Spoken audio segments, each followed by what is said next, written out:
What's going on today, YouTube? Hope you guys are doing fantastic. Yesterday's video, I focused a lot on support. Today's video, we're going to be focusing on solo lane. I think this is my probably second most played role in the past few months, so I'm feeling pretty confident about a lot of this. I've been building a lot of sigil. I've got some thoughts on that.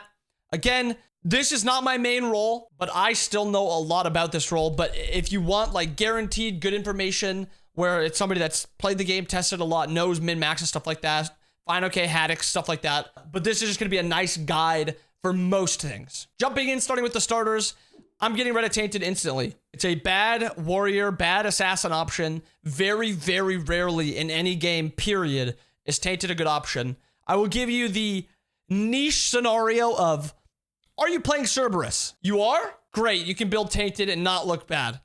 Because that is the one scenario I think it is fine. You're playing Cerberus, you want to go Tainted, go for it. Other than that, don't build Tainted. Bluestone. We have both Redstone and Bluestone Brooch. Both are fine. I actually think Corrupted Bluestone might even be better than Bluestone Brooch right now. A lot of assassins use Bluestone Brooch really well. Wukong uses Bluestone Brooch really well. But I think Corrupted Bluestone has kind of taken over as the better option for most gods. I think gods like Arthur, gods like Odin, gods like Chalk use Corrupted Bluestone very, very well. And probably better than they use Bluestone Brooch. I think it is very hard for solo laners currently to threaten with Bluestone Brooch. I think Corrupted Bluestone's damage is worse, yes, but you get more auto attacks, so you get more auto attack damage off. So it kind of makes up for the damage you're losing out from Brooch. Brooch is a little bit more burst. Don't get confused. I think Wukong with Bluestone Brooch is still very good. Assassins with Bluestone Brooch is still very good. But for most other gods, I think the damage and the utility you get from Bluestone or Corrupted Bluestone is usually better. Next up, Death Toll. Death Toll is dead. I think I can confidently say in solo lane, rarely, if ever, is Death Toll the best option. Death Embrace the best option. Most of the time, you're just going to go for a different item, whether it's Axe, Bluestone, Sigil. I am confident enough that I am going to remove it as a starter. If you are a really good player or if you just want to mess around with it, go right ahead. I just think for the most part, Axe or Bluestone or Sigil just kind of outdoes what Death Toll and Death Embrace do. Next up, Sigil. My issue with Sigil is it got nerfed for warriors. It is horrible level 1 to 19, but it is very good at level 20. But it's also nerfed at every point for warriors because they lost health and they got power instead. So before, it was still bad, but better from level 1 to 19. And it was OP late game, and now it's less OP because it lost the health. Is Sigil bad? No, but why would you want a horrible level 1 to 19 with a great 20 when you could just have a very, very good level 1 to 20? That's the issue with Sigil, at least in my opinion. I think it is very fun to build. I think both Sigil of the Old Guard and Infused Sigil have games where it's really good, really fun, but it just does not keep up with Bluestone and it does not keep up with Warrior's Axe. And that gets me to the best solo lane option, Warrior's Axe. There's just no downside to this item. Auto attackers, ability users, pokers, all-inners, they all just use Axe so well.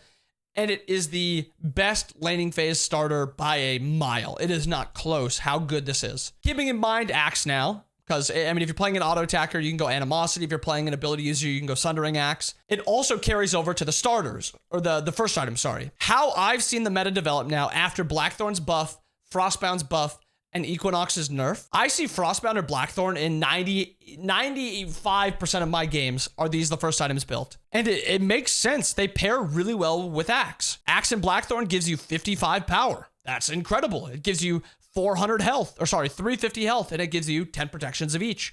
It gives you trading potential with Axe. It gives you cooldown with Blackthorn. It gives you mana sustain with Blackthorn. Axe and Frostbound. You have 50 power, you have 200 health, you have HP 5, MP 5, you have protections of each. You do damage because of the power you're getting. You do damage because of the passive of Frostbound. You're hard to trade into because of the Frostbound passive.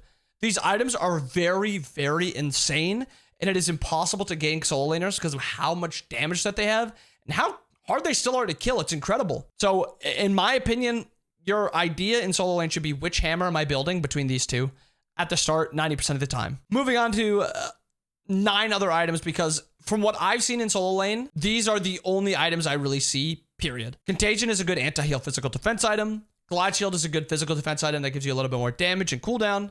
Midgard is, like I said in the support video, it is underbought in support, but it is the worst kept secret in solo lane. You will see this nearly every game in solo. Binding, extra damage, protections for each, survivability, Spirit Robe, the tankiest option in the game to kind of round out your build. Pridwin, whether it's a Reverent Pridwin or the red one, both very, very good. Cooldown, shielding. Genji's probably my least favorite in this tree, or in this 11 items. I am a fiend for Pesty. Like, if I want anti-heal, most of the time I'm looking to go like Glad Shield and Pesty instead of Contagion Genji's Guard.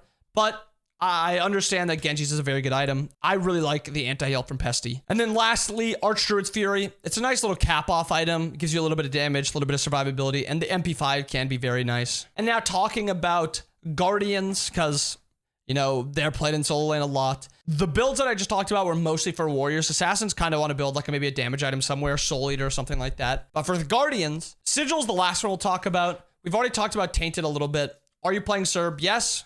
Build. But I think these are the ones that I want to talk about the most. I think Vamp Shroud is essentially dead. I think Conduit is essentially dead in solo lane for these Guardians. The clear potential you get from Conduits is just not worth, and the sustain from Vamp is just outdone by Warrior's Axe, so it doesn't make sense. And now with these two items left, I actually think it's pretty close between them. I think now that you can proc Axe on a lot of these auto attackers, it feels better.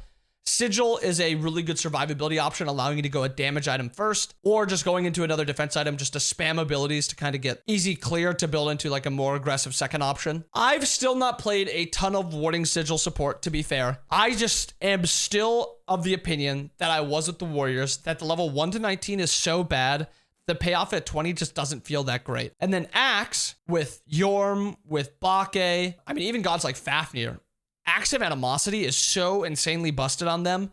It is just such an insane first item. Going back to the warrior defense items, the same thing is said with these guys. I don't want to list all 11 items again. If you're playing Yorm, you're playing Bake, you're playing any Guardian, Sobek, Xingqian, you're building the same items that the Warriors did for defense.